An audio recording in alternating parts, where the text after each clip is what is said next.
이 시간 함께 예배를 위해서 기도하시고 시작하도록 하겠습니다. 함께 기도하겠습니다.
곡은 마음이 상한 자를 말하는 곡입니다. 그리고 함께 나누기를 소망합니다.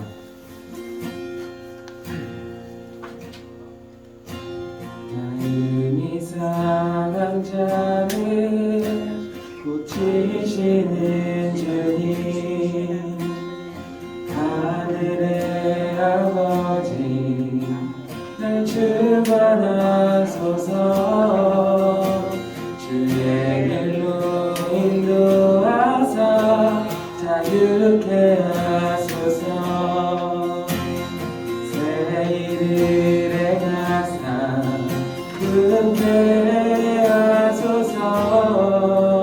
한 번 더. 마음이 상한 자를, 마음이 상한 자를 고치시는 주님, 하늘의 아버지 날 주관하소서.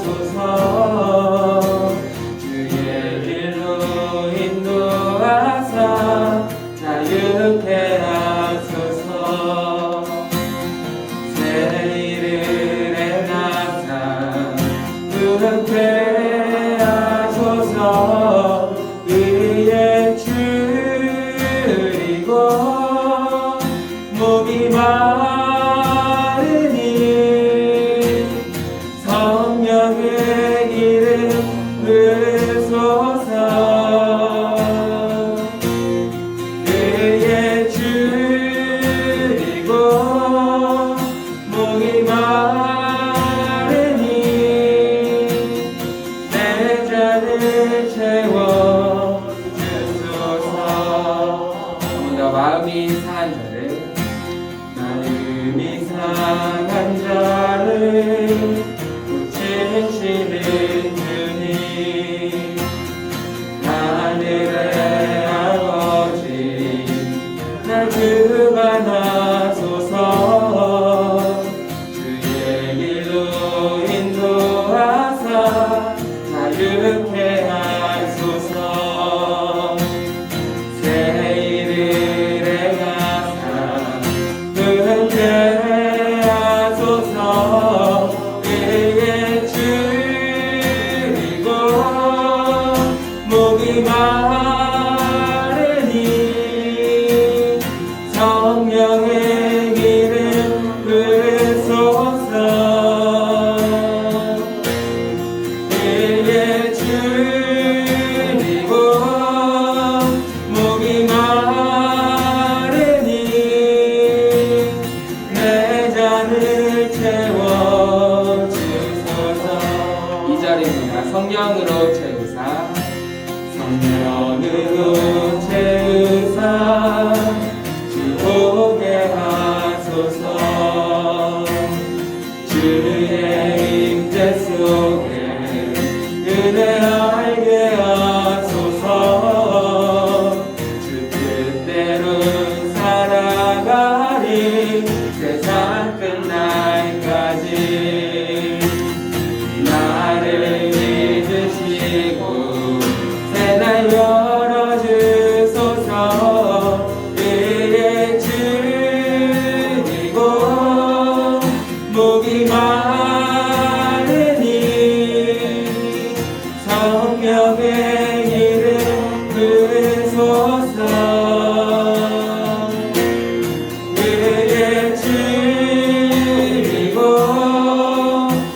목이 마르니 내 잔을 채워주소서 내 잔을 채워주소서 한 번 더 의에 줄이고 의에 줄이고 목이 마르니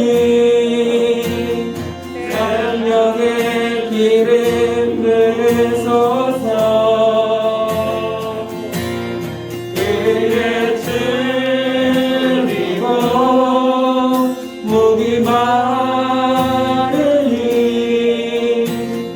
내 잔을 채워주소서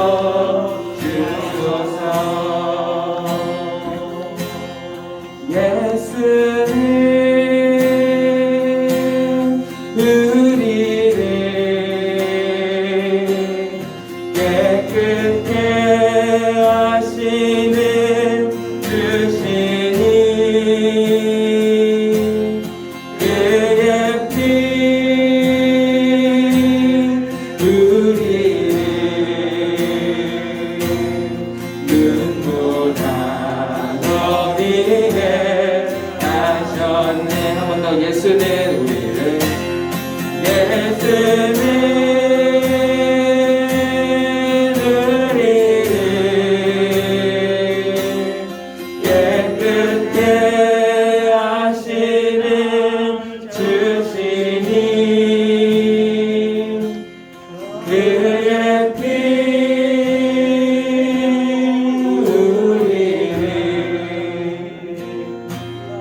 눈보다 어리게 하셨네. 네, 이 시간 변찮는 주님의 사랑을 함께 찬양하며 나아가기를 소망합니다.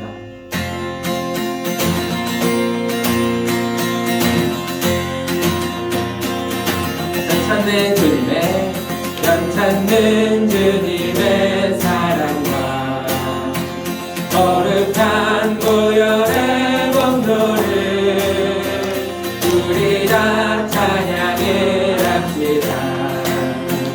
주님을 만나볼 때 한 번 더 변찮는 주님의 사랑과 거룩한 보혈의 공로를 우리 다 찬양을 합시다. 주님을 만나볼 때가 예수는 우리를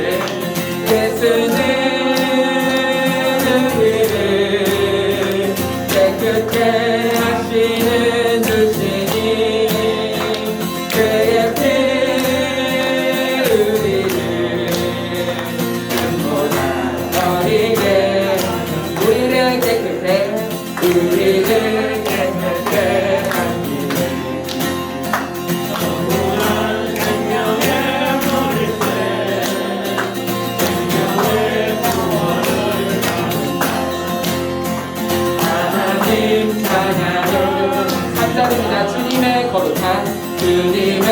거룩한 보혈 날마다 이끌어 간주에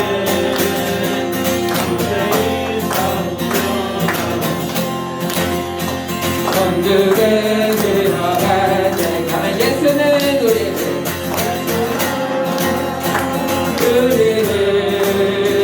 깨끗게 하시는 주시니 그의 피 우리를 눈보다 어리게 십자가 간장이 날마다 이기며 나가세 어리게 혈류한 쓰고서 그 앞에 찬양할 때까지 예수는 우리를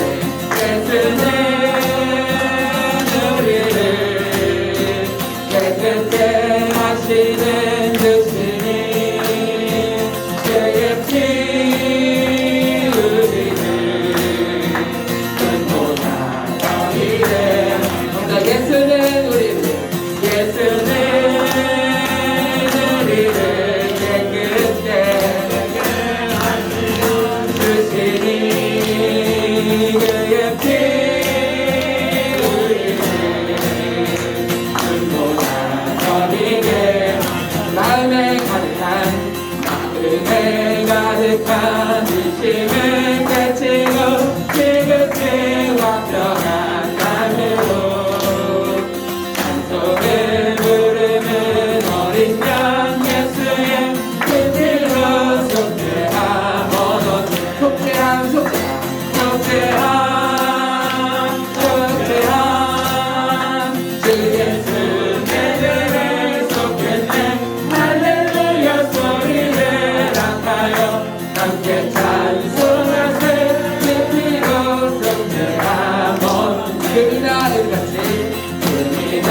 은같이 없어질 고래로 특별한 다른 건 아니요 거룩한 하나님 어린 양 예수의 숲으로 속죄함 얻었네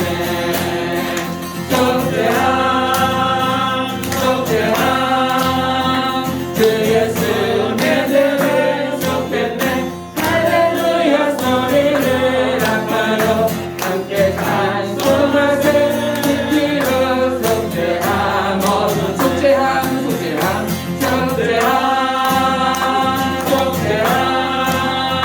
그 예수 내 죄를 속했네 할렐루야 소리를 아파요 함께 찬송하세 그 피로 속죄함 얻었네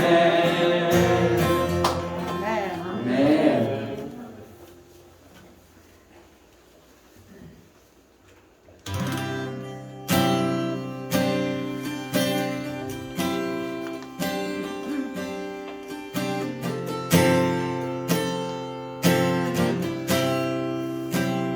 저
동방에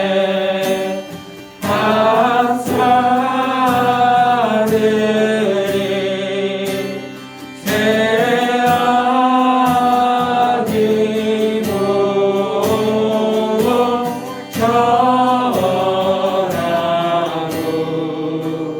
그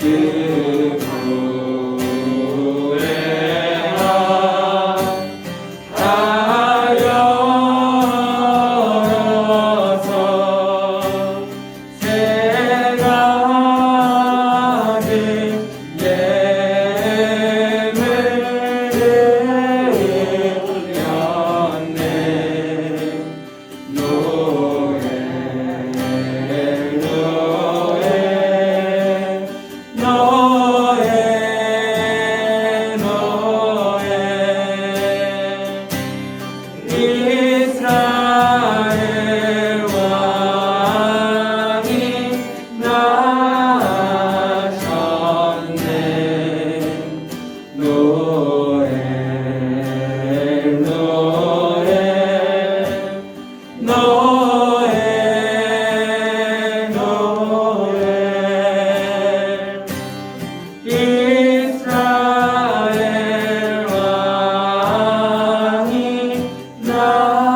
나가기를 소원합니다. 우리의 죄를 대신하기 위해 이 땅에 내려오신 하나님 앞에 그 변찮는 주님의 사랑 앞에 오늘도 함께 나아가는 시간 되기를 소망합니다. 이 시간 예배를 위하여 함께 기도하겠습니다. 함께 기도하겠습니다.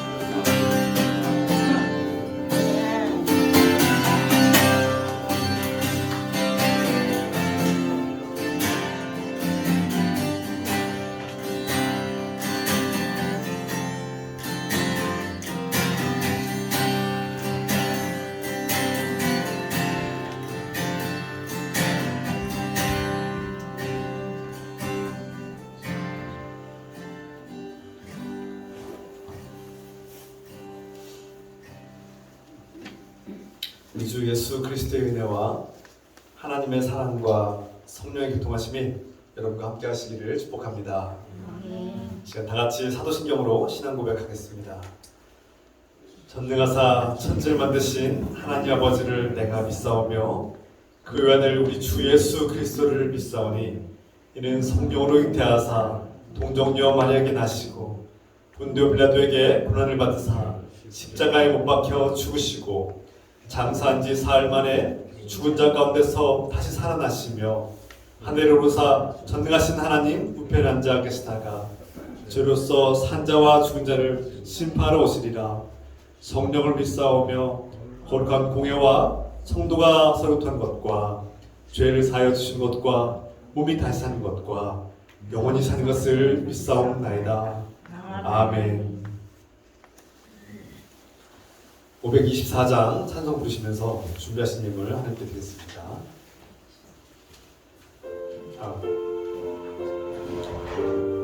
배고장입니다. 배고장.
He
이 시간 김점순 권사님께서 기도하셨습니다.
아멘.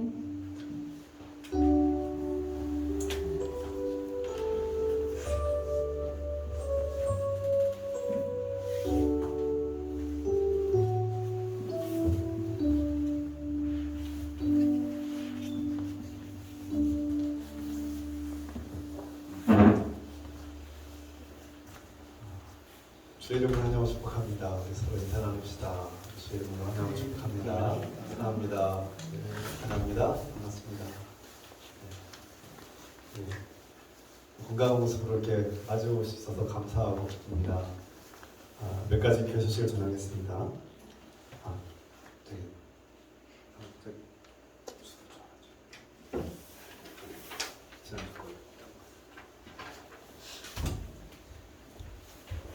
다음 주에는 성탄일입니다. 여러분, 다음 주 벌써 성탄이 다가왔습니다. 성탄을 기도하는 마음으로 맞이하시길 부탁드립니다. 성탄 가운데 이 땅에 오신 하나님 아들 예수 그리스도의 탄생의 기쁨과 감사가 우리 안에 충만하고 온 세상에 퍼지길 주님의 이름으로 축원합니다.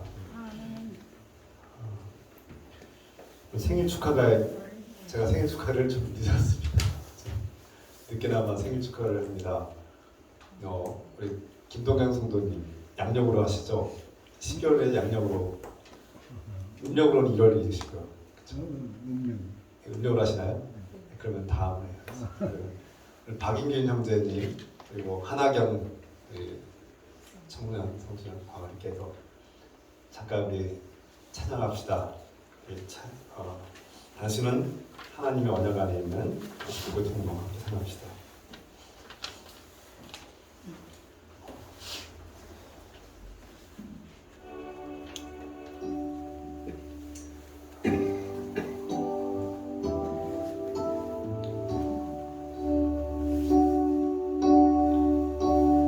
당신은 하나님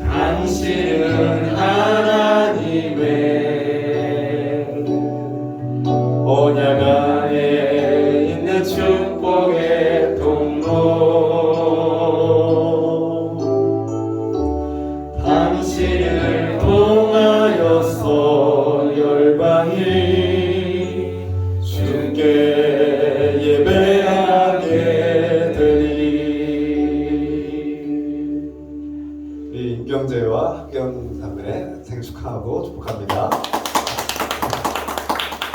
제가 기도하겠습니다. 사랑의 하나님 아버지, 12월에 우리에게 소중한 형제 자매의 탄생을 기뻐하게 하시니 감사합니다. 우리 임경재가 우리 가운데 함께하게 하심을 진심으로 기뻐하고 감사드립니다. 우리 임경재의 삶을 함께하시고 지켜주시고 돌봐주시며 그 앞날을 축복하여 주시고 그 가는 길과 그 소망하는 것들 주님께서 축복하여 주시고 아름다운 결실을 맺도록 축복하시옵소서. 임경재 삶과 앞날을 주께서 함께하시고 지켜주셔서 바라고 소망하는 것들, 기도 제목들 주 안에서 새해 응답받을 수 있도록 하나님 함께하시옵소서. 우리 하경이가 생일을 맞이해 12월의 생일인데 주께서 함께하시고 축복하시고 그 꿈고 소망하는 앞날을 축복하시고 늘 함께하시고 지켜주시옵소서. 이 모든 것을 예수 그리스도의 이름으로 감사드리며 기도드립니다. 아멘. 다시 한번 축하합니다. 우리 김동현 성도님은 양력으로는 10월이지만 음력으로 다음 달에 하겠습니다. 네. 오늘 예배를 마친 후에는 재직회가 있고요. 또 예결산 위원회가 곧바로 있겠습니다. 참고하셔서 목회 운영위원회 위원들을 함께 하시기 부탁드립니다. 성탄주일 예배가 다음 주일에 있습니다. 다음 주일에 오실 때는 여러분 부담 갖지 마시고 작은 것도 좋습니다. 형편에 맞게끔 작은 선물 좋습니다. 비싼 거 필요 없고요. 작은 선물 이렇게 2개씩 1인당 2개씩 가져오시면 한 개는 우리 안에서 서로를 주님의 은혜 가운데 서로에게 축복하는 마음으로 나누고요. 나머지 한 개는 우리 이웃들, 우리 주변에 있는 이웃들에게 주님의 기쁨, 성탄의 기쁨을 나누는 그런 선물이 되겠습니다. 여러분 그런 마음으로 선교하는 마음으로 주님의 마음으로 준비해 주셔서 함께 하시기 부탁드립니다. 오늘은 또 송년주일이죠. 송구영신 예배가 이번 다음에 있습니다. 송구영신 예배는 12월 31일 밤 9시에 하겠습니다. 시간 잠시 중보기도 시간을 갖겠습니다. 우리가 앞서서 기도했지만 이태원 참사로 인해서 희생당하시는 분들, 그리고 그 유가족들, 그 자녀와 가족을 잃은 그 고통과 괴로움 속에 있는 우리 신자들을 위해서 함께 기도합시다. 사랑의 하나님 아버지, 우리가 그들을 도우시는 방법이 무엇입니까? 주님, 순식간에 그 사랑하는 가족을 잃고 자녀를 잃고 고통 속에 울부짖는 그 부모들의 마음을 주께서 아시오니 불쌍하시고 위로하시옵소서. 사랑하는 가족을 잃고 고통당하는 형제 자매들과 그 이웃들의 마음을 주께서 불쌍하시고 도와주시옵소서. 자녀를 잃고 슬퍼하는 그 부모의 마음을 주께서 위로하시옵소서. 부활의 소망, 하나님 또 이 참사로 인해서 아버지 하나님 또 정의와 공의가 이루어지게 하시고 참사에 대한 올바른 대책과 또 책임을 감당하시도록 도와주시옵소서. 주님, 우리는 주님께 의지합니다. 다시는 이런 비극이 일어나지 않도록 도와주시고 이 땅의 많은 젊은이들이 주님을 기뻐하고 즐거워하며 주님 안에서 즐거워하는 다시는 이런 비극이 생기지 않도록 이 나라와 이 백성을 변화시켜 주시고 축복하시옵소서. 주님, 자비하게 보시고 도와주시옵소서. 이 나라가 더욱더 성숙하고 올바른 길로 가시도록 도와주시옵소서. 예수 그리스도의 이름으로 감사드리며 기도드립니다. 아멘.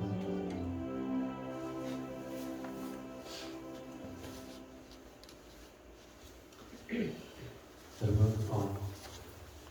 대형 참사 희생자들은 상상할 수 없는 고통 속에 있습니다.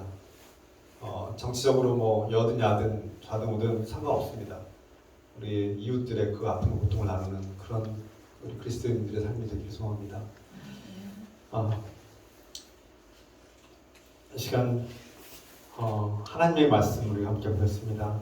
다 같이 자리에서 일어나셔서 하나님께서 우리에게 주신 말씀 누가복음 5장 17절부터 26절까지 말씀 한 절씩 보도록 하겠습니다.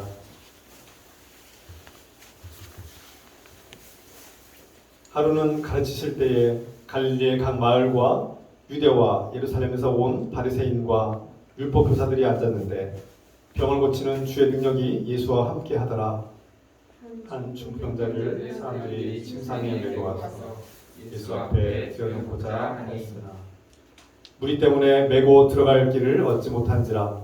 지붕에 올라가 기와를 벗기고 병자를 침상째 무리 가운데로 예수 앞에 달아내리니 예수께서 그들의 믿음을 보시고 이르시되 이 사람아 네 죄 사함을 받으리라 하시니 서기관과 바리새인들이 생각하여 이르되 이 신성 모독하는 자가 누구냐? 오직 하나님 외에 누가 능히 죄를 사하겠느냐? 예수께서 그 생각을 아시고 대답하여 이르시되 너희가 너희 무슨 생각을 하느냐 내 죄사함을 받았느니라 하는 말과 일어나 걸어가라 하는 말이 어느 것이 쉽겠느냐? 그러나 인자가 땅에서 죄를 사하는 권세가 있는 줄을 너희로 알게 하리라 하시고 중풍병자에게 말씀하시되 내가 네게 이르노니 일어나 내 침상을 가지고 집으로 가라 하시니 그 사람이 그들 앞에서 곧 일어나 그 누웠던 것을 가지고 하나님께 영광을 돌리며 자기 집으로 돌아가니 모든 사람이 놀라 하나님께 영광을 돌리며 심히 두려워하여 이르되 오늘 우리가 놀라운 일을 보았다 하니라. 아멘. 잘 앉으시기 바랍니다.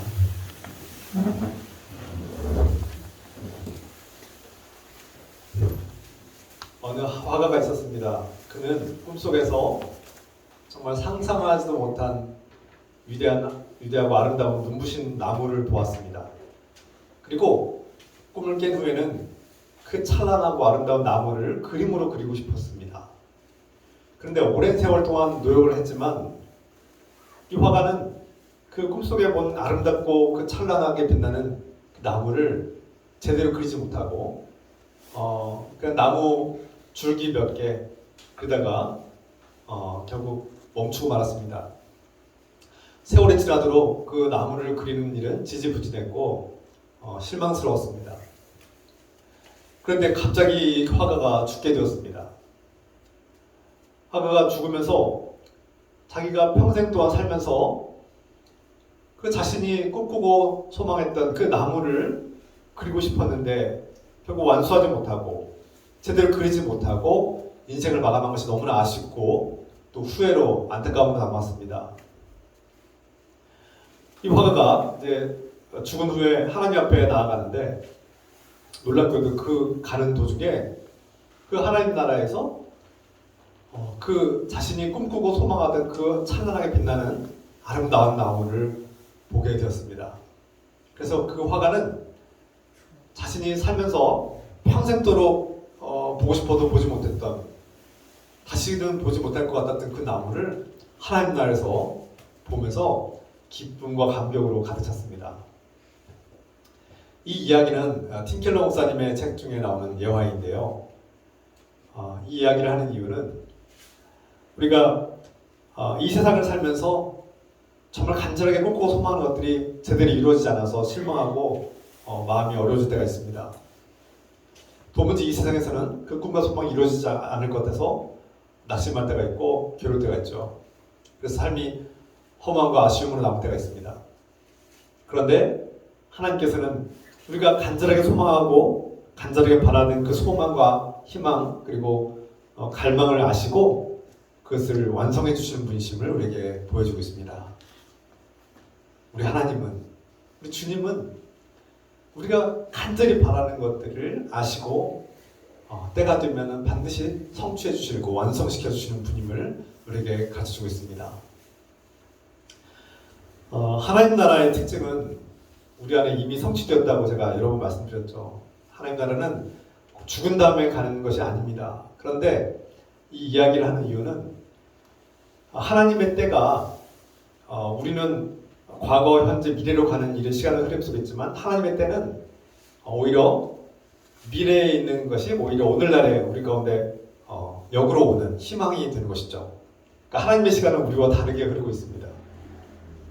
그래서 우리가 아직은 내일 일을 알지 못하고 아직은 미래에 어떤 일이 펼쳐질지 모르지만 하나님은 미리 그것을 우리에게 보여주시고 나타내 주시는 분이심을 알려준 것입니다. 오늘 중풍병자 한 사람을 소개하려고 합니다. 그는 열망이 있는 사람입니다. 그 마음속에 자신의 삶이 변화되기를 간절히 바라고 꿈꾸는 사람입니다. 그가 기다리고 있는 것은 무엇일까요? 그는 한때 건강하고 열심히 일도 했고 또 친구들과 좋은 관계를 맺고 살았습니다. 그리고 하나님을 예배하고 율법을 지키면서 나름대로 자신이 의로운 사람이라고 여기는 한 사람이었습니다. 그런데 이 사람이 어느 날 갑자기 쓰러졌습니다. 뇌졸중, 오늘날 중풍병 뇌졸중으로 쓰러진 겁니다. 온몸이 마비가 되었고 사지가 팔다리가 움직일 수가 없게 되었습니다. 그가 하루 종일 할 수 있는 일은 누워있는 일밖에 없었어요. 밥을 스스로 먹을 수도 없고요. 대소변을 스스로 해결할 수가 없어요. 말은 제대로 했을지 모르겠습니다. 말은 제대로 했을까? 정확하게 알 수는 없지만 말을 하긴 했지만 어눌하게 했을 것입니다. 우리가 주변에 중풍병자들, 뇌졸중으로 쓰러지신 분들 보면 반신불수가 되는 경우를 많이 보죠. 그리고 말은 합니다. 그런데 어눌하고 발음이 좀 듣기 힘든 경우가 종종 있죠. 아마 그런 상태가 아닐까 생각됩니다. 그는 외출하거나 친구들과 노는 일도 이제 하지 못합니다. 인생이 너무나 쓸쓸하고 괴롭고 고통 속에 절망 가운데 빠지게 되었습니다. 제가 장애인들과 대화를 하다 보면 이런 중증 장애인들이 건강한 삶을 살다가 중증 장애를 갖게 되면 인생을 포기하고 싶다고 그렇게 말하는 것을 종종 듣게 됩니다. 내 인생은 끝난 것 같고 이제 나는 더 이상 살아갈 소망이 없다고 생각하는 것이죠. 아마 이 중풍병자도 오늘 성경에 나오는 이 중풍병자도 그런 절망에 빠지지 않았을까? 나는 이제 내 인생 끝났구나. 나는 더 이상 살 수가 없겠구나. 나는 정말 이 고통 속에 어떻게 살아야 될까? 막막한 절망에 빠지지 않았을까 생각됩니다. 그런데 그를 괴롭힌 것 중에 정말 앞서 말씀드린 것들이 다 고통이었는데 그를 괴롭히는 또 한 가지 큰 고통이 있었습니다. 그것은 바로 사람들이 자신을 죄인이라고 낙인찍고 조롱하는 것이었습니다. 네가 그토록 큰 중병을 앓게 된 것은 하나님의 벌을 받은 거야. 네가 죄를 졌기 때문에 하나님께서 너를 저주하시고 징벌하신 거라고 죄의 대가라고 말하는 것이었습니다. 안 그래도 고통스럽고 괴롭고 내 인생 끝난 것 같은 절망이 밀려올 때 사람들의 시선은 싸늘했고 그를 죄인이라고 손가락질했던 것입니다. 자신의 삶의 무게도 버거운데 사람들마저도 자신을 외면하고 죄인이라고 손가락질할 때 얼마나 고통스러울까요? 여러분, 장애우들을 보실 때 절대 그분들을 차별하거나 천하게 보거나 그분들을 무시하지 마십시다. 여러분, 오늘 말씀에 등장하는 이 중풍병자는 자신의 믿음이 흔들리기 시작했던 겁니다. 사람이 건강하고 문제가 없을 때는 하나님을 잘 믿을 수 있습니다. 그런데 몸이 마비되고 절망에 빠져서 이제 그런 죽음 같은 고통 속에 처할 때 자신이 정말 손가락질 받을 때 내가 정말 하나님 앞에 범죄해서 죄를 지어서 이 고통을 받는 걸까? 정말 사람들의 말대로 내가 하나님 앞에 죄를 졌기 때문에 이 고통을 받고 있는 걸까? 정말 하나님께서 나를 사랑하지 않기 때문일까? 하나님 나를 사랑하지 않고 포기하신 걸까? 버리신 걸까? 하나님께서 나를 미워하시고 저주하셔서 내가 이 큰 질병에 걸렸고 내 인생은 끝난 것인가? 나는 죽으면 지옥에 가는 것인가? 별의별 생각이 다 드는 겁니다. 이 중풍병자 환자의 마음은 마음이 어두워지고 침체되기 시작한 것이죠. 우울해졌을 것입니다. 수많은 생각들이 그를 괴롭혔습니다. 시간이 흐르면 해결되는 것이 아니라 오히려 더 악화됐을 가능성이 큽니다. 그래서 정말 혼자만의 외로운 시간이 길어지고 사람들은 점점 지쳐가고 어두워지고 마음은 침체되었을 것입니다. 그가 삶을 포기하지 않았다면 그게 희망이 무엇일까요? 그가 간절히 바라고 있는 희망은 무엇일까요? 이 삶이 언젠가는 끝나고 내가 하나님께로부터 저주받고 하나님께 미움받아서 징벌받아서 지옥에 가는 그런 존재가 아니라 하나님의 사랑을 받고 하나님의 그 사랑 속에 축복을 받고 이 저주받은 절망적인 상황이 끝나고 건강하게 회복되는 것, 감히 인간적으로 이 불가능한 질병이 치유되는 것은 불가능해 보이지만 이 중풍병자가 꿈꾸고 소망하는 것은 바로 그런 모습이 아닐까요? 우리도 그럴 때가 있죠. 오랫동안 기도했던 제목들이 응답받지 못할 때 우리는 지쳐가고 하나님은 내 기도를 듣고 계시는가? 하나님은 과연 내 기도에 응답하실까? 이런 의문들이 들 때가 있는 것이죠. 그때 메시아가 왔다는 겁니다. 자신의 동네 갈릴리 마을에 자신이 살던 동네에 메시아가 왔다는 거예요. 이 소문이 들리기 시작하는 거예요. 예수라는 사람인데 이 예수라는 한 남자가 사람들이 말하기로는 메시아라고 하는 겁니다. 그리고 그가 불가능한 질병을 치유한다는 겁니다. 이 소식을 들은 이 중풍병자가 어떻게 됐습니까? 마음이 물에 빠져가는 사람이 지푸라기라도 잡고 싶은 심정이 있지 않겠습니까? 어떤 사람들은 말했어요. 그 남자 위험한 사람이야. 예수라는 사람은 사회에 문제를 일으키고 저 율법학자들과 지도자들이 경계하라고 하는 사람이야. 조심해야 돼 라고 말했습니다. 그런데 다른 사람들은 말했습니다. 그는 병든 자를 고치고 죽은 자를 살리고 하나님의 기쁜 소식, 가난한 자들에게 기쁜 소식, 절망에 빠지고 고통하는 자들에게 하나님께 주신 희망을 주는 사람이라고 들었습니다. 이 중풍병 환자에게는, 이 중풍병자에게는 실루라기라도 붙잡고 싶은 마음이 있었겠죠.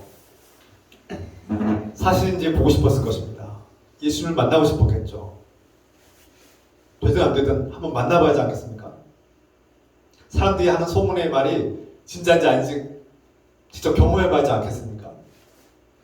사람들이 예수 믿으면 교회 다니는 사람들이 예수 믿으면 어떻대더라 이렇게 하는데 만나봐야죠. 다른 사람들이 그렇다 하더라가 아니라 본인이 만나야 되는 겁니다. 근데 본인은 사지가 마비되어서 혼자 갈 수가 없어요. 그래서 사람들의 도움을 받아야 됩니다. 물론 무엇이 먼저인지는 알 수가 없어요. 그 중병 환자의 친구들이 그를 가엾이 여기고 불쌍히 여기서 예수님께로 강제로 데려갔는지 모릅니다. 아니면 반면에 이 중병자가 예수님의 소문을 듣고 나를 제발 예수님께로 데려가달라고 했는지 모르죠. 그 정확한 사정은 우리가 알 수 없습니다. 제가 볼 때는 이 중풍병자에게 예수님이라는 소문이 들렸고 그는 그 소문을 듣자마자 친구들에게 나 좀 데려가 달라고, 나 꼭 좀 만나게 해달라고 그렇게 요청하지 않았을까 생각합니다.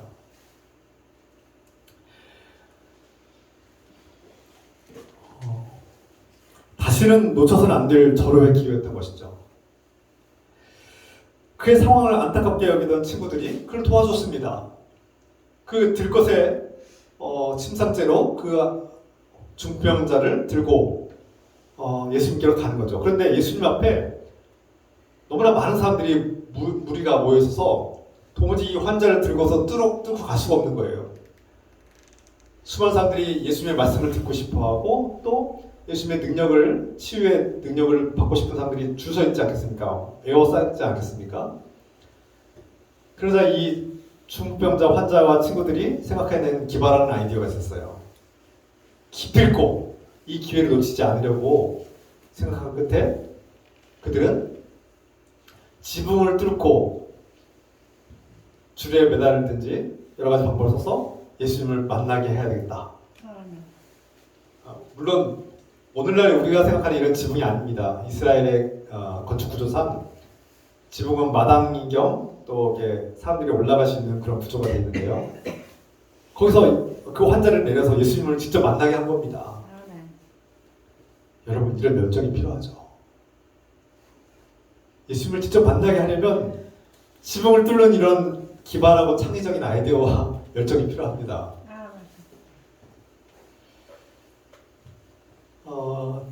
그 중풍병 환자는 절실했고 수많은 어려움과 방해물들이 있었음에도 불구하고 아랑곳하지 않고 그것을 극복했습니다. 그만큼 간절했던 것이죠. 예수를 반드시 만나야겠다는 간절함과 기다림과 희망이 있었던 것이죠. 그가 예수님을 만났을 때 예수님께서 소문에 듣기로는 병든 자야 일어나 걸어라 하면 걷는 거예요. 하반신 장애인에게 일어나서 걸으십시오 하면 걷는 거예요. 그러면 예수님께서 나에게도 일어나 걸어가라 하면은 내가 일어나서 걷겠구나 라고 생각하고 기대했을 것입니다. 자기가 들은 소문에 의하면 그렇게 될 거라고 믿었던 것이죠. 그런데요, 예수님이 그렇게 하지 않는 겁니다. 이 중풍병자와 그와 함께 했던 친구들을 보면서 왠지 예수님은 일어나 걸어가라 하면 끝날 일을 그렇게 하지 않으셨어요. 어떻게 했습니까? 일어나 걸어가라 하지 않고 이 사람아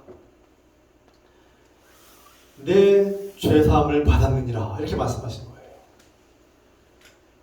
너의 죄가 용서함을 받았노라. 너의 죄가 해결되었노라 이렇게 말씀하시는 거예요.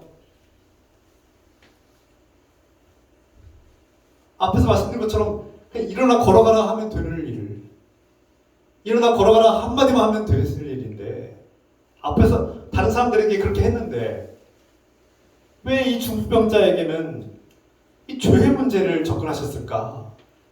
왜 갑자기 치유해주지 않으시고 이 죄사함의 문제를 거론하실까?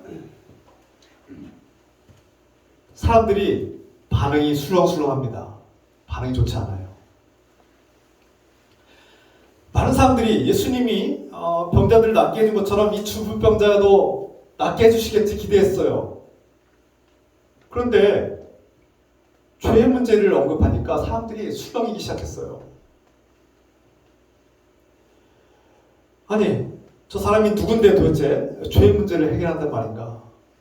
반응이 좋지 않습니다. 예수님에 대해서 싸늘하고 부정적인 반응이 일어난 거예요.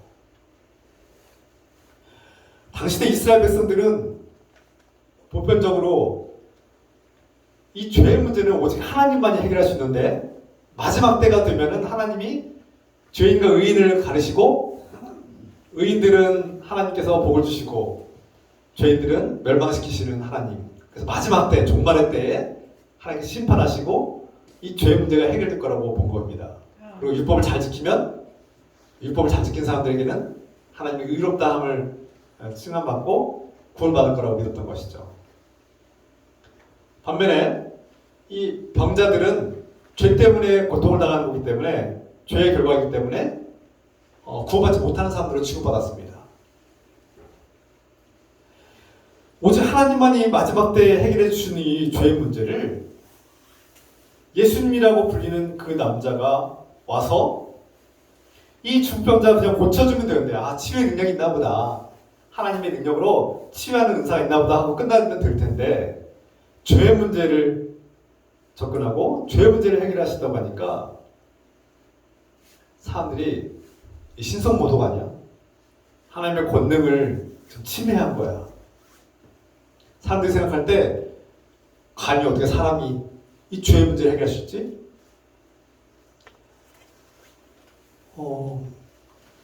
그냥 질병만 치유하면 되는데 왜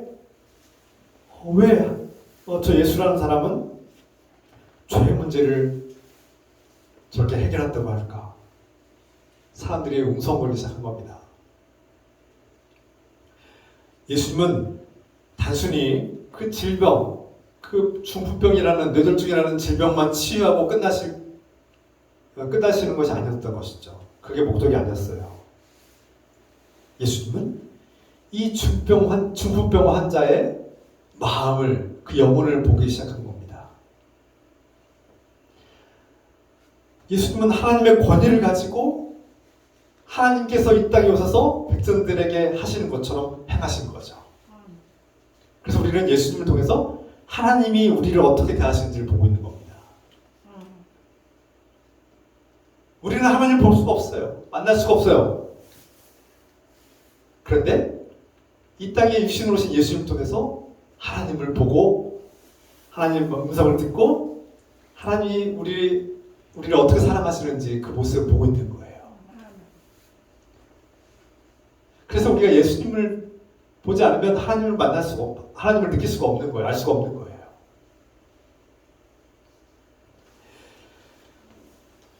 놀라운 사실은 예수님께서 그 중풍병에 걸린 그 남자가 죄를 짓고 그 대가로 하나님의 저주와 질벌을 받고 있다고 말씀하지 않는 거예요. 사람들은 그 중풍병 환자가 그 죄를 짓고 대가로 그 고통을 받고 있다고 생각할 때 예수님은 아니다라고 말하는 거예요. 그래서 예수님께서 그 중풍병 그 장애인에게 너는 죄 때문에 누워있는 거야. 그러니까 이 죄 문제를 해결해야 돼 라고 말씀하지 않는 거예요. 그렇게 오해하면 안 됩니다. 그 오해예요. 예수님은 너의 죄 때문에 그런 게 아니야. 하나님은 너를 있는 모습 그대로 사랑하셔. 하나님은 그의 육신의 질병의 고통을 잘 아시지만 동시에 그가 앞서 말씀드린 것처럼 그는 하나님이 나를 사랑하시는 걸까? 하나님이 내 죄 때문에 이렇게 징벌을 주셔서 나를 미워하시고 저주하시는 건가? 이런 의구심이 들고 하나님과의 관계에 문제가 생겼다고 생각하는 것입니다. 예수님은 하나님과의 관계를 회복시키려고 하는 겁니다. 예수님께서 그냥 너 건강히 살아 이렇게 너 질병 치유받고 건강히 살아 이렇게 하면 될 일을 그렇게 하지 않으시는 거예요. 예수님은 우리의 마음과 영혼을 보시고 네가 무엇 때문에 고통하고 있는지 네가 왜 하나님을 멀리하는지 안다는 거예요. 지금 의심하는 거예요. 그가 이 죄 문제에 대한 고민과 고통 때문에 괴로워하고 있는 걸 아시는 거예요. 그러니까 예수님께서 너 일어나 걸어가 하면 이 죄 문제가 해결이 안 되는 거예요. 그냥 하나님께 나를 도와주셨구나. 나 이제 건강하게 살게 됐어. 이렇게 끝나고 버리고 마는 거죠. 그런데 예수님은 네가 고통하고 고민하는 그 고민의 그 마음. 네, 어서 오세요. 네, 어서 오세요. 네, 잘 오셨습니다. 예수님은 그 중풍병자가 하나님의 사랑을 의심하고 있을 때, 하나님 정말 나를 사랑하시는 거야? 라고 의심하고 있을 때 하나님은 너를 사랑하고 있어 라고 말씀하고 있는 거예요. 네가 죄인이라서가 아니라 네가 죄인이라서 고통받고 있는 것이 아니라 하나님은 너를 이미 용서하셨고 너를 사랑하고 있어 라고 말씀하고 있는 거예요.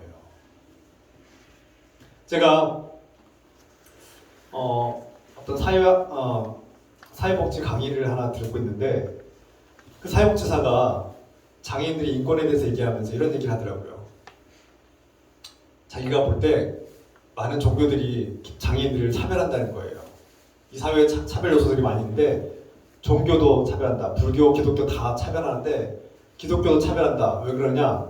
이 누가복음 5장의 말씀을 얘기하면서 예수님께서 이 중풍병자에게 너의 죄를 사하노라 말씀하셨잖아요. 이 말씀을 하시면서 그 강사가 얘기하는 거예요. 예수님도 이 중풍병자에게 죄인이라고 말씀하고 있는 거 아니냐. 기독교도 이 장애인들을 죄인으로 취급하는 거 아니냐 이렇게 얘기하더라고요. 아닙니다. 오해예요. 하나님에 대한 오해에서 비롯된 생각이고 예수님을 모르는 거예요. 기독교를 모르고 하나님 말씀 잘못 해석한 거죠. 예수님 뭐라고 말씀하시는 거예요? 아니다. 네가 죄 때문에 고통받고 하나님의 징벌을 받는 것이 아니다라고 말씀하시는 거예요. 예수님은 태어날 때부터 하반신 장애를 가진 한 장애인을 고치실 때 그가 고통받는 것이 그가 부모의 죄 때문에 또 본인의 죄 때문에 고통받는 거 아니냐라고 사람들이 말할 때 예수님은 아니다라고 말씀하셨어요. 하나님의 영광을 위해서 그가 장애를 가지고 태어난 것이라고 말씀하신 거예요. 어떻게 이해해야 됩니까? 우리가 살면서 당하는 고통을 다 이해할 수 없어요. 다 설명할 수는 없어요. 그런데 적어도 그가 죄 때문에 죄에 대한 대가로 하나님의 징벌을 받아서 그렇게 장애를 가진 것은 아니라고 말씀하시는 거예요.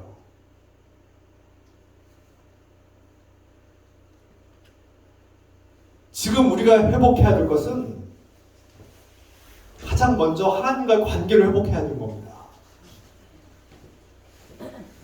내가 지금 고통받고 내가 질병을 얻고 내가 건강에 문제가 생기고 또 경제적인 어려움이 생기고 관계 어려움 때문에 고통당하고 살면서 내가 실패할 때 하나님의 벌을 받아서 그렇게 된 것이 아니라는 겁니다.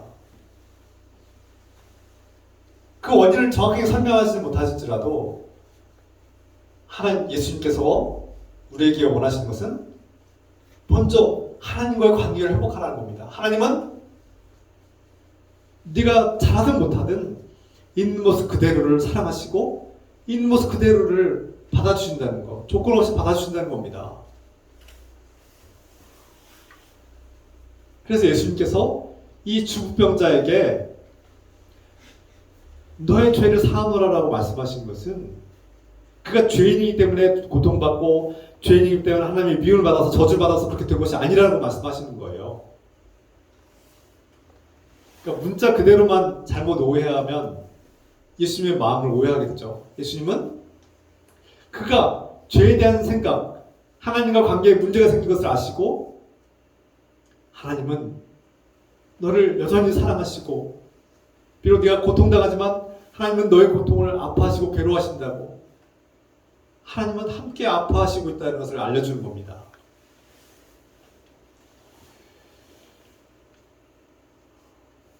하나님은 저 여러분을 있는 모습 그대로 사랑하시는 분이에요.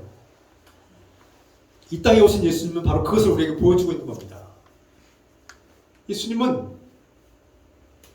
많은 병자들을 차별하지 않고 가리지 않고 받아주시고 그들을 낫게 하시고 치유하셨습니다. 그리고 그들이 그 치유를 통해서 하나님을 발견하기 원했고 이 중풍병자에게 두 번째로 일어나서 걸어가라고 말씀하셨죠? 아멘. 먼저 하나님과 관계가 회복되고 아멘. 하나님과 관계가 회복된 너는 건강하게 일어나서 네가 그토록 바라고 소망하고 꿈꾸던 삶이 성취된다는 것을 우리에게 보여주고 있습니다. 아멘.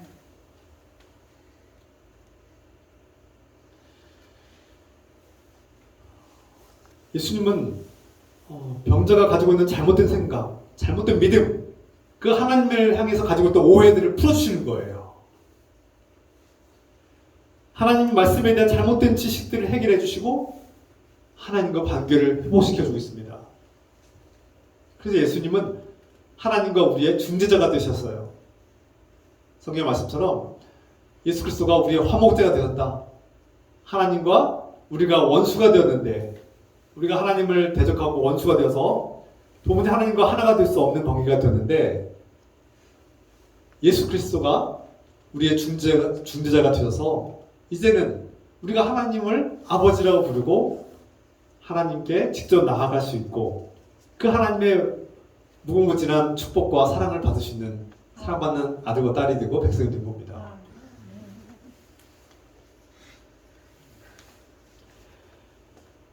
예수님은 지금도 우리가 잘못된 생각들, 하나님 말씀을 오해하고 하나님에 대해서 오해하고 잘못된 지식을 가지고 있을 때 이것을 우리에게 가르쳐 주시는 분이에요.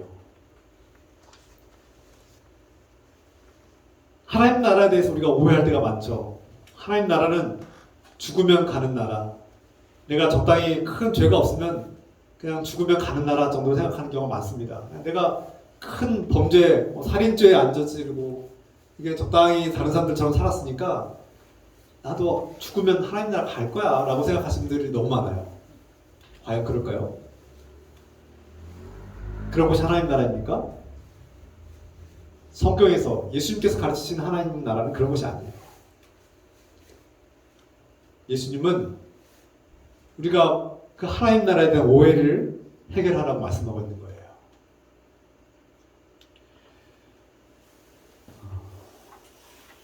우리가 예수님께서 이 중풍병자와 이 하나님과 관계를 중재하고 화해시키기 위해서 죄의 문제를 사하셨고 해결하셨는데 그 결과가 어땠습니까? 반응이 어땠어요? 앞서 말씀드린 것처럼 사람들이 저 사람이 뭔데 감히 하나님이 해야 될 일을 자기가 한다고 그래. 이 죄 문제는 하나님이 하실 일인데 저 보잘것없는 남자가 이 죄 문제를 해결한다고? 저 사람 이단 아니야? 저 사람 신성모독한 거 아니야? 좋지 않은 여론이 흘렀고 반응은 싸늘했습니다. 예수님에 대해서 위협적인, 예수님이 이 죄 문제를 터치하셨을 때 그 결과는 좋지 않았습니다. 예수님이 손해였죠. 여러분, 예수님은 이스라엘에서 그 이스라엘의 문화와 이스라엘 사람들의 신앙관과 가치관을 너무나 잘 알고 계시기 때문에 자기가 자신이 그 중풍병자의 죄의 문제를 언급했을 때 사람들이 어떤 생각을 가질지 이미 알고 계셨어요. 그래서 예수님께서는 내가 너희의 마음을 다 알고 있다고 말씀하세요. 너희가 지금 무슨 생각을 하고 있는지 알고 있다. 너희 마음속에서 지금 나를 비난하는 것을 내가 다 알고 있다. 그런데 왜 그렇게 말씀하셨을까요? 다 알고 있고 이 말을 꺼냈을 때 자신이 불리해질 것을 알고 있고 자신이 위험해질 것을 알고 있음에도 불구하고 왜 그런 말씀하셨습니까? 예수님은 그 중풍병자를 사랑하셨기 때문에 그 중풍병자가 가지고 있는 생각이 잘못됐기 때문에 고치시기 위해서 그 마음을 치유하고 하나님과 관계로 온전히 회복시키기 위해서 그 희생을 감수하신 거 아닙니까? 여러분, 예수님의 마음을 품고 사는 사람들은 내가 누군가를 돕기 위해서 욕을 먹더라도 그 일을 감당하는 사람들입니다. 그래서 그리스도인들은 욕을 먹는 사람들이에요. 내가 저 일을 하고 저 말을 했을 때 욕을 먹을 게 뻔해요. 사람들이 나를 싫어하고 멀리하고 사람들이 나에 대해서 좋지 않은 반응을 가질 것이 뻔해요. 내한테 손해들 게 뻔해요. 알고 있어요. 내가 바보가 아닌 사람 다 알아요.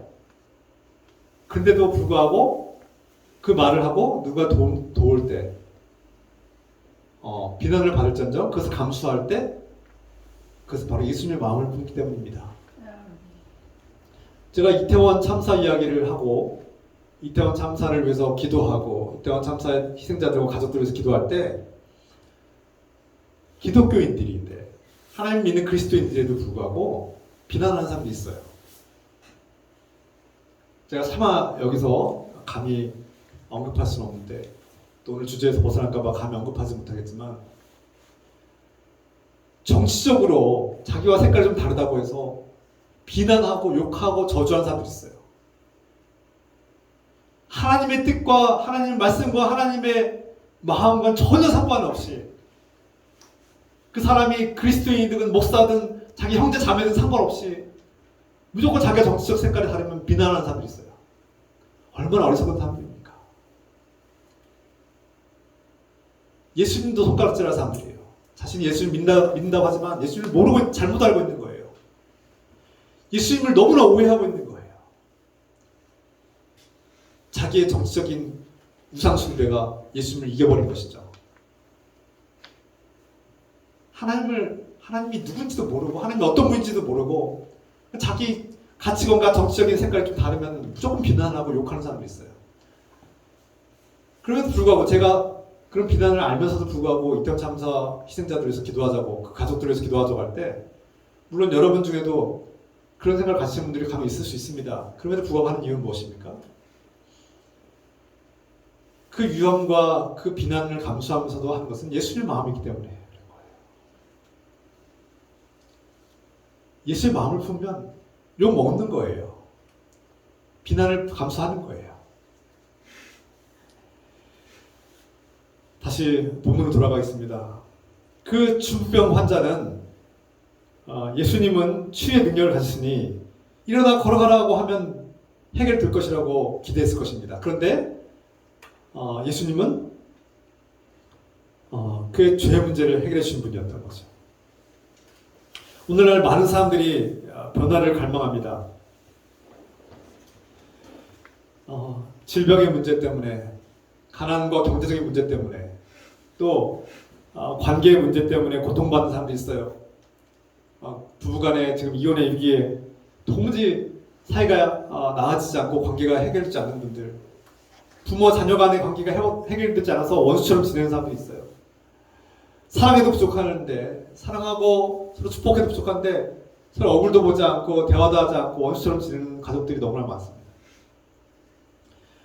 또 이 땅에 외로운 사람들이 너무나 많아요. 상상할 수 없이 절망적인 어둠 속에서 괴로워하고 고통하는 사람들이 많습니다. 우리나라가 전 세계적으로 자살률이 1위 아닙니까? 저는 말 못할 고통 때문에 괴로워하고 살고 싶지 않은 사람들이 많다는 거예요.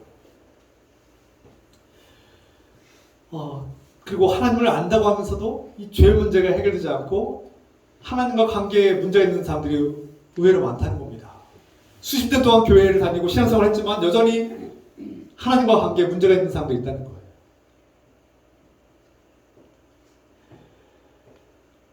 이 문제들을 세상 그 누구도 자신도 해결 못하고 세상 그 누구도 해결해주지 않는 현실을 우리는 보고 있습니다. 누구도 내 질병을 해결해주지 못해요. 의학이 발달했지만 아직 의학이 나를 해결해주지 못하는 질병도 있어요. 이 관계 문제는 도무지 누구도 해결해주지 않을 것 같고 나도 해결을 못하고 있어요. 가난의 문제가 해결되지 않아요. 어떻게 해야 됩니까? 우리 마음은 어두워지고 지쳐갈 수 있습니다. 이 중풍병자가 그랬어요. 이 중풍병에 걸린 그 남자는 도무지 자신의 현실은 해결될 것 같지 않았어요. 자신도 해결을 못하고 이 세상 그 누구도 해결해주지 못할 일이었어요. 절망적이죠.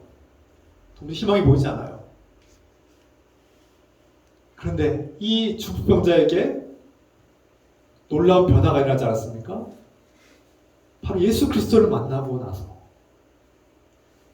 그 말로만 듣던 예수 그리스도를 찾아갔을 때, 그 예수 그리스도를 찾아갔을 때 본인의 힘으로 찾아갔습니까? 아니에요. 주변 사람들이 도움을 받아서 들것에 쓸려간 거 아닙니까? 하나님 믿지 않는 사람들은 하나님 믿는 사람들에 의해서 들것에 실려가야만 예수 만날 수 있는 거예요. 본인이 못 만나요. 본인 스스로의 힘으로 교회 못 옵니다.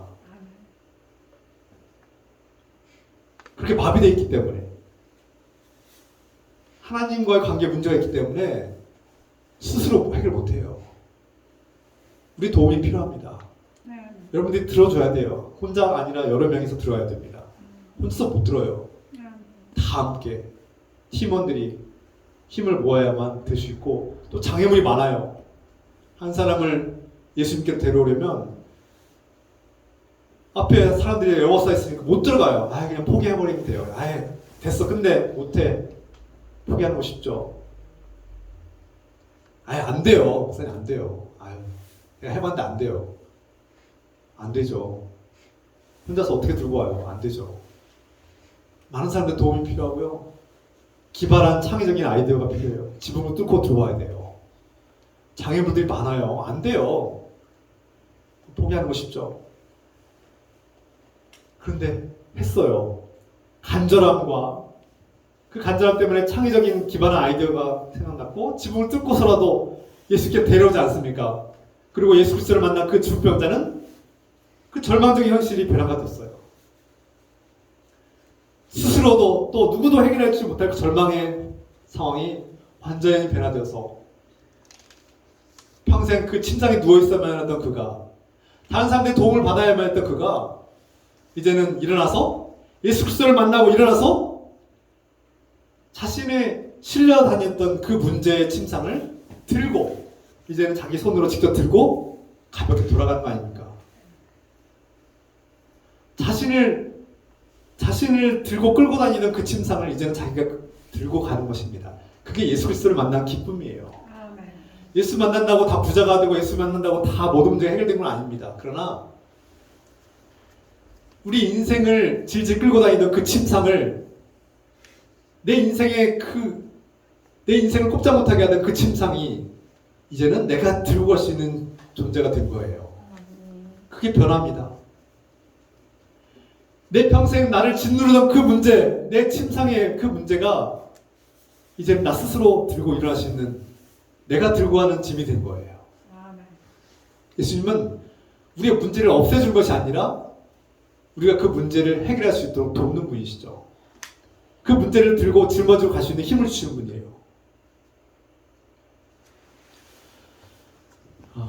오늘 우리가 이 말씀과 관련돼서 한 찬송 복음성가를 하나 부르려고 합니다.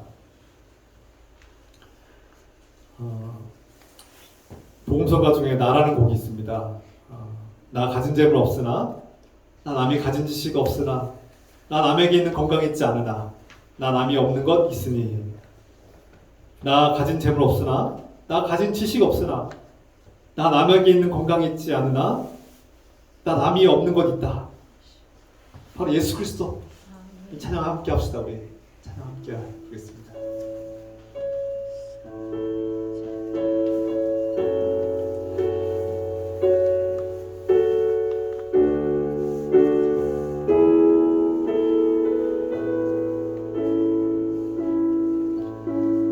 나 가진 재물 없으나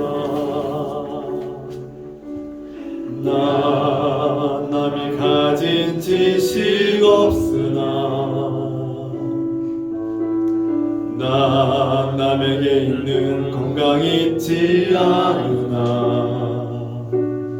나 남이 없는 것 있으니 나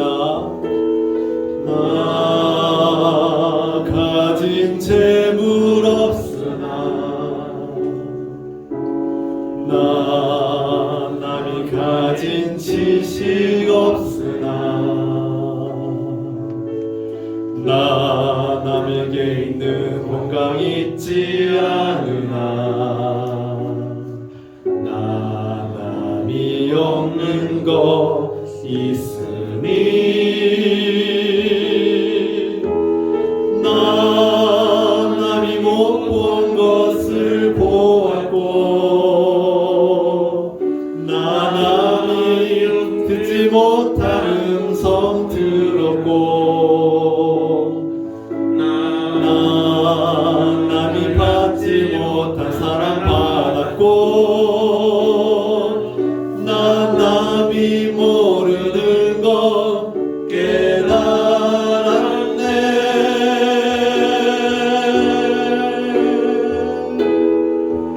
공평하신 하나님이 나 남이 가진 건 나 없지만 공평하신 하나님이 나 남이 없는 것 갖게 하셨네.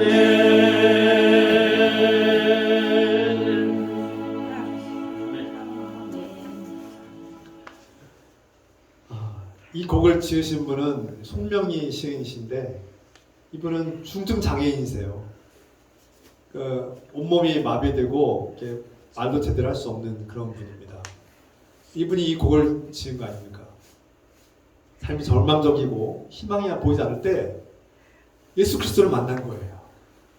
예수 그리스도를 만나니까 자신의 인생은 늘 보지도 못하고 걷지도 못하고 가난하고 괴로운데 이제는 예수 그리스도 통해서 새로운 세상을, 하나님 나라를 보게 되었고 삶의 희망을 갖게 된 거 아닙니까? 절망적이고 정말 도무지 희망이 생기지 않는 삶 속에 정말 죽고 싶었을 거 아닙니까? 그런데 이 송명희 씨는 예수 그리스도를 발견하고 살아갈 소망과 용기를 얻게 되었습니다. 물론 여전히 가난하고 여전히 몸은 불편하고 여전히 삶에 문제가 많아요. 그러나 이제는 자신의 그 고통스럽던 삶의 무게와 그 침상을 들고 갈 수 있는 힘이 생긴 겁니다.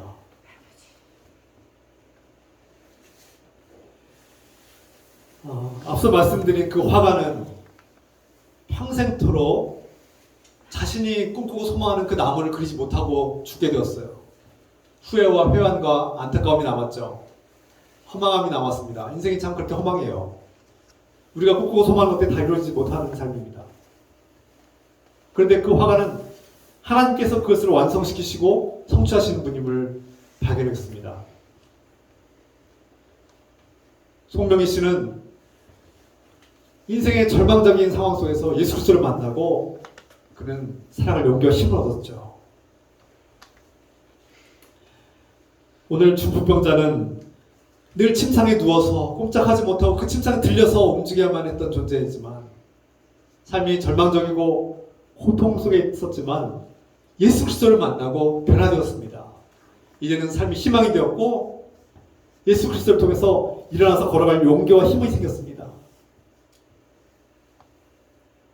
여러분, 우리가 여전히 우리의 경제적인 문제가 해결되지 않고 있고 여전히 우리의 건강의 문제가 해결되지 않고 있고 여전히 관계는 여전히 문제가 있고 우리 삶이 여전히 이 실패가 성공으로 바뀌지 않아서 고통당하고 있을지 모릅니다. 그러나 예수 그리스도를 붙들고 사는 사람은 예수 그리스도를 기다리고 그 만남을 사모하는 사람들은 인생이 변화됩니다. 그래서 저와 여러분들은 예수 그리스도를 통해서 이제 다른 사람들이 보지 못하는 하나님 나라를 보게 되었고 영원한 생명을 기뻐하는 사람들이 되었고 예수 그리스도가 주신 희망과 힘을 통해서 삶의 무게를 짊어지고 이기고 승리하는 사람들이 되었습니다.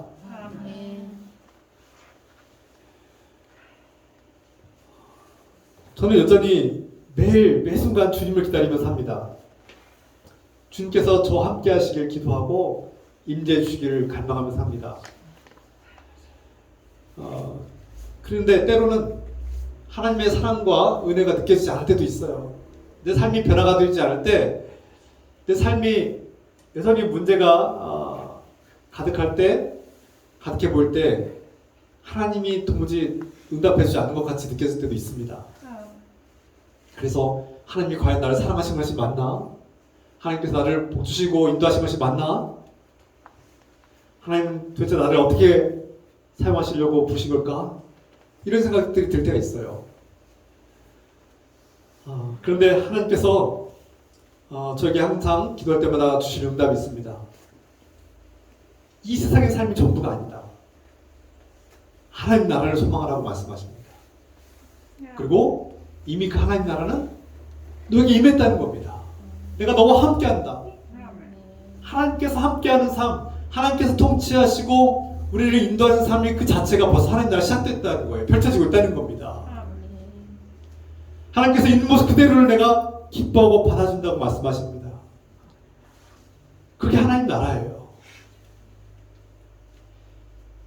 이 문제투성이 같은 삶 속에서 우리가 마음이 낙심되고 지쳐갈 때 있지만 이미 하나님께서는 우리 속에 함께 하시고 이미 우리 가운데서 하나님 나라가 펼쳐지고 있다는 이 소망의 말씀을 들을 때 우리는 이미 하나님 나라에서 하나님과 동행하고 복을 누리고 있는 겁니다. 그리고 우리가 도무지 성취하지 못할 것 같은 이 현실에서는 도무지 완성될 것 같지 않은 그 꿈과 소망도 하나님께서 이루어주겠다는 겁니다. 때가 되면 그토록 우리가 간절히 바라고 소망하는 그 삶이 완성될 것입니다. 저의 영원한 꿈과 기대를 완성해 주실 분은 바로 예수님이시고 저와 여러분들의 그 간절한 바람과 소망을 아시는 예수님께서 때가 되면 완성시켜 주실 것입니다. 그 중병자가 그토록 기다리던 그 꿈꾸던 삶이 예수를 만나고 이루어졌습니다. 오늘 예수 그리스도를 만나고 또 갈망하고 기다리는 저와 여러분들에게 우리가 꿈꾸고 바라고 갈망하던 그 삶과 꿈이 성취되고 열매 맺기를 주 예수 그리스도의 이름으로 축원합니다. 기도합시다. 사랑의 하나님 아버지, 오늘 이 말씀 그 절망 속에 빠져있던 중풍병자에게 희망을 주시고 삶을 변화시켜 주시고 평생 그 침상에 누워서 그 들것에 들려만 했던 그가 이제는 예수 그리스도를 만난 이후에 그 삶의 무게를 스스로 짊어지고 하는 힘 있는 존재가 되었습니다. 그의 절망적인 마음은 희망으로 변화되었고 하나님에 대한 의심들, 하나님이 나를 사랑하시는가? 하나님이 나의 죄에 대한 대가로 미워하시고 저주하셔서 내가 이 징벌을, 이 무거운 고통을 당하고 있는 것인가? 라는 그 질문에 모든 의문들이 해소되고 해결되고 기쁨으로 변화되었습니다. 주님, 우리 삶의 수많은 문제들, 경제적인 문제들, 건강의 문제들, 관계의 문제들과 삶의 실패의 문제들이 예수 그리스도를 통해서 해결되고 하나님과의 관계가 회복되는 놀라운 역사가 일어나도록 축복하시옵소서. 예수 그리스도의 이름으로 기도드리옵나이다. 아멘. 우리 함께 이 시간 꼭 기도하겠습니다. 이 시간 오늘 말씀을 붙들고 예수 그리스도를 만난 사람의 삶이 변화될 수밖에 없다는 사실을 깨닫고 함께 주여 외치며 부르짖어 기도하겠습니다. 주여 하나님 아버지,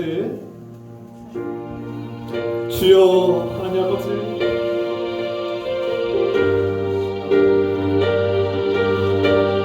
하나님 아버지,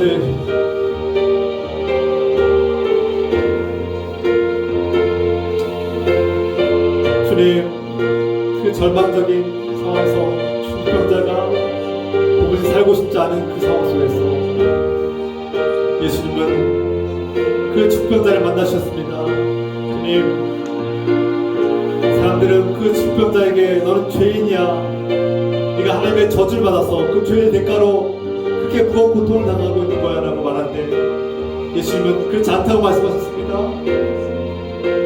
너의 죄를 사하노라고 말씀하신 것은 네가 죄인이기 때문이 아니라 네가 그토록 해결되길 간절히 바랐던 그 죄의 문제가 이미 해결됐다고 말씀하신 것입니다. 주님, 우리가 주의 음성을 듣게 하소서, 주의 말씀을 들을 때 깨닫게 하소서.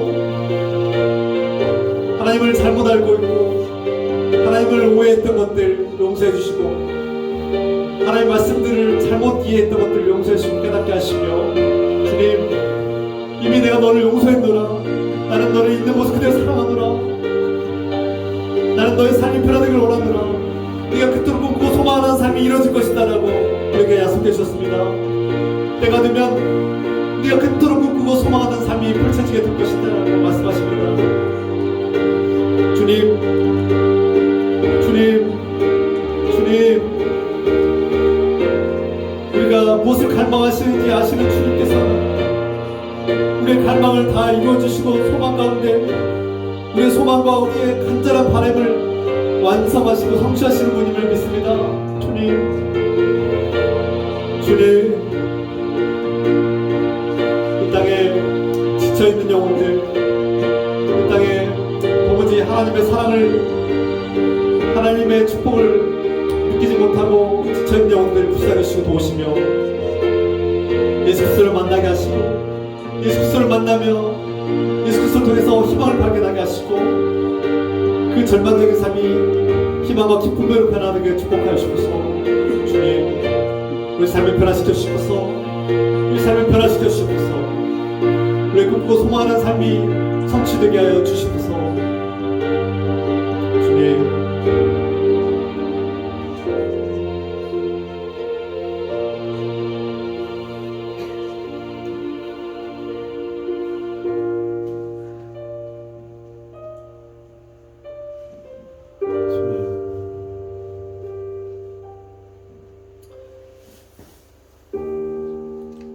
그 중병자를 사랑하시고 그 죄 문제로 고통당하고 괴로워하는 그의 영적 문제를 해결해 주시고 주님께서 이미 너를 용서하셨고 사랑하시고 있는 모습 그대로 받아주시고 기뻐하신다는 말씀을 우리에게 가르쳐주시니 감사합니다. 그 중병자가 그토록 간절히 바라고 꿈꾸고 소망하던 그 삶이 펼쳐진 것처럼 우리가 꿈꾸고 갈망하는 삶이 예수 그리스도 안에서 펼쳐지게 하시고 성취되게 하옵소서. 이제는 우리의 삶과 우리의 갈망과 꿈과 소망을 성취하시고 완성시키시는 우리 주 예수 그리스도의 은혜와 하나님 아버지의 끝없는 사랑하심과 우리의 소망과 꿈과 우리 희망을 성취하도록 도우시는 성령님의 기통과 말씀하심이 오늘 늘 기쁜 교회 모든 성도들과 가정과 직장 위에 일터 위에 지금부터 영원토록 함께 해주시기를 간절히 축원하옵나이다. 아멘. 자유롭게 기도하도록 하겠습니다.